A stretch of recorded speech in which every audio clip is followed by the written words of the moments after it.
Hello friend, আজ আমি তোমাদের মুগের ডালের সাথে পেঁপে রান্না করা শেখাবো।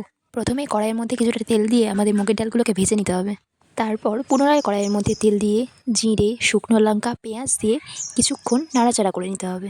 তারপর যখন দেখবে পেঁয়াজগুলো হালকা হালকা লাল হয়ে এসছে, তখনই আমাদের ছোট ছোট করে কুচিয়ে রাখা টমেটোগুলো দিয়ে দিলাম। এরপর কিছুক্ষণ নাড়াচাড়া করে আমরা হলুদ অ্যাড করেছিলাম। এরপরে মশলাটা ঠিক করে কষালাম। কিছুক্ষণ কষানোর পর তারপরে আমরা কাশ্মীরি লঙ্কার গুঁড়ো অ্যাড করেছিলাম এর মধ্যে।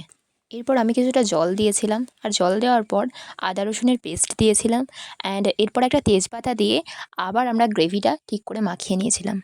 এরপর কিন্তু আমরা মশলাটা আবার কষিয়ে নিচ্ছিলাম। আসলে মশলা যত বেশি কষানো যায় তরকারি তত বেশি সুস্বাদু হয় খেতে।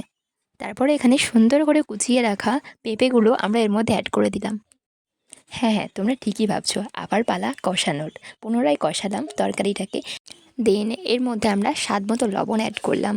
এরপর যে ভেজে রাখা মুগের ডালগুলো ছিল সেটা এই গ্রেভির মধ্যে দিয়ে দিলাম।